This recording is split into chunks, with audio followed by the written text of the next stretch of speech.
Hello everyone and welcome to another I Pick My Butt video. We're playing Morbid Inc. and we're going to be doing Black Caves with the Tank Commander, and this will be on normal with no advisors. Had a lot of you guys asking me how to do this, so we're actually going to be showing you kind of a new way to play this game. It was new to me, it took me a little bit while to kind of get it figured out, but Foxtrot Victor we're going to start off at. District Representatives, that's always a must on it there. And what we're going to try to do in this one is focus on a bunch of civilian tabs. I went back to the outreach office just to get that going too. We're going to do services discussions, and eventually we'll really start getting a lot of stability and support from doing civilian-based initiatives. So when I say this video is going to be a little bit different than the other ones, is normally we're used to kind of getting those insurgents, push them into a corner, crunching them out. We're going to let the insurgents kind of hang out in these remote areas, these mountains, and so on, and you'll see why in a little bit here. So we just did water supplies, we opened up infrastructure, and we're coming over here, we're going to do anti-corruption on things. Now, one of the things that I really found useful with the Tank Commander, and especially on this board, is international assistance. And you can see there, request help from global charities and NGOs. When we do this, this is going to be, we don't need to spend money on it, but we're going to have other countries actually come in, or organizations, and they're going to actually do the initiatives for us. So that's going to be a big help. It's going to save us a lot of money too. And as much as I love regional census, just to kind of open these things up, I did hold off on this one here. Man, I wanted to spend the money on it. But like I said, international assistance, we're going to see this work in a second. We'll go back into the civilian tab and just kind of open up a couple of things. I always do main roads. That's one I liked. For a second I said, maybe should I do highways? But main roads, that just seems to be the one I like. They pretty much have the same kind of aspects of it. I know a number of you are getting in the chat right now and saying, no, this one's way different than this one. Feel free to post it, let us all know on it, but main roads is the main one for me. So if anybody has tried to play this yet, which I'm sure you have, stability and support is really tough, and corruption gets taken over, and next thing you know, your reputation just starts diving. It really is a different tactic than what we're normally used to. So one of the things, like I said, we really want to do here is when the insurgents do pop out, we actually want to get the first tank, which would be the coalition one, and then I actually wait a little bit until we find that other tank, the one that says, you found a tank on here, do you want to scrap it or keep it? That's where we're going to keep it, and when the time comes right, we'll get that second coalition one going, and we'll plop that troop in there. So here it is. This is for the NGO one. I said full access, I thought, why not? Let me just go and just let these guys go nuts here and do whatever they want.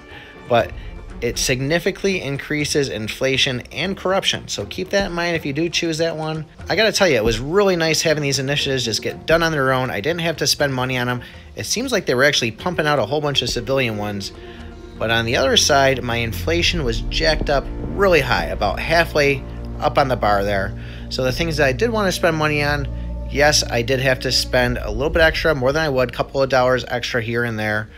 It was worth it though. You saw there PNR, I just wanted to do that for $14. Real quick though, if you guys haven't already, hit that thumbs up button, subscribe to the channel if this is helping you out. It would mean a lot to me. So we're down at $13 on PNR.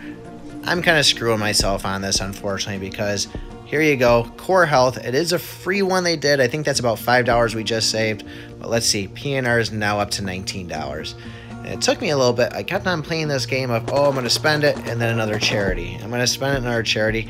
So we really do have to kind of just find that sweet spot of saying, hey, I'm going to spend the money. And we're going to do the $12 right here. Anybody that's used the tanks before knows that these things are just going to do massive damage. Really like the noise that makes there, that kind of noise to it when it first drops, and it's just gonna kill. But we're not really trying to do too much other than just kind of keep these guys from controlling the area, and if they go into the mountains, we're just gonna let them go into the mountains and hang out. Sounds strange.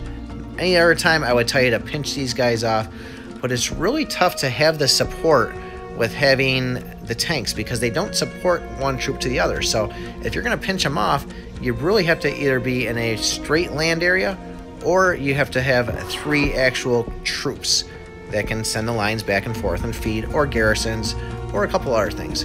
So there it is, there's the tank. We're going to get this second coalition soldiers going, and when the time comes, we'll actually drag that tank over on top to it when we find a sweet spot for it.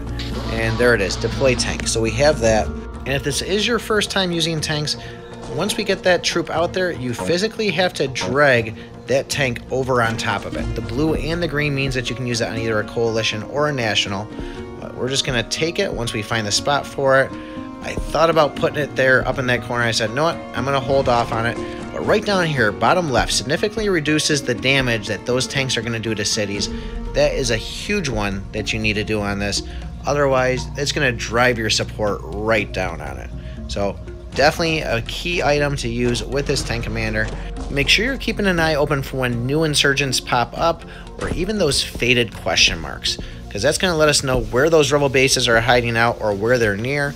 And we really want to get a troop in there to get rid of those. So we just finally did our P&R. Yeah, we spent 15 bucks on it. That was a lot of money. I should have gotten it earlier, but what you gonna do? And once again, the main objective is we're just moving these troops around, pushing the insurgents in the remote areas, the mountains. Oh, cool, another NGO one there, telecoms. These things are just gonna keep on pumping out and getting us support, stability, and everything else. But really, we're just moving these guys around. We're going to move that up there, crush that. It's going to push them back down. We're going to move this second coalition over on that city, drag the tank onto that, and hopefully push these guys in the mountain. If you look right above, there's a question mark. We need to get up there and get to that rebel base. This is it. I mean, we're moving these troops just back and forth, push them in the mountains, and hopefully you just saw there I did local police recruitment.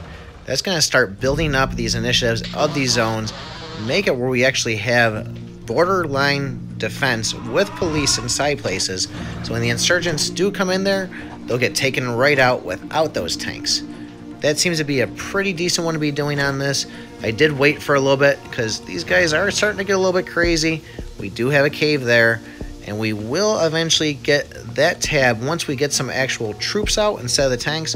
We'll do that top right one in the military, which is kind of a way that it crushes those caves a little bit faster. Right now it's not a concern because they're not hanging out inside them. But really, this kept on going back and forth for quite some time. There's another NGO one right there. It's a lot of just moving these guys around until the point where everybody themselves is just kind of in the mountains. We've got everything else secured, and then we can really start pushing out some troops and really kind of zoning in on these guys. Now, I did let my support level get kind of low towards the end of the game, maybe about 20 or so. But I did feel confident that I had it pretty much in the bag there. So I kind of rolled with it, just kind of picked some of the middle tiers on things. You know, lost 3 reputation for here when we were in the peace deal, that is. And really, everything just kind of worked out when the final time came and I actually agreed to the peace deal. I think there was maybe like 10 points I lost. It got down to like 15. But really, it wasn't too bad if you try this tactic. Watch this all the way through. Let me see if you think anything that I should have done different. Post in the comments. But this was kind of how I did. I just kept on pushing things around with the tank, and eventually everything got stabilized. So we are getting a little bit high on the corruption there, so we got to keep an eye on that. So this is pretty much what worked for me, guys. I think this will work for you if you do this also. Kind of feel it out. Let me know what you think. Post in the comments below. If you haven't already, hit that thumbs up, subscribe. Like I said, I really appreciate everybody's support. We're really growing fast on the channel here, and I hope everybody is loving this new update. I was hating it at first, I'm not going to lie. I didn't really know how to play the tank commander, but now that we're figuring it out, especially on this Black Caves, I'm going to be ready to bring you some brutal videos. So stay tuned for those. Thank you for watching, for anybody that still is watching at this point. And remember, I picked my butt.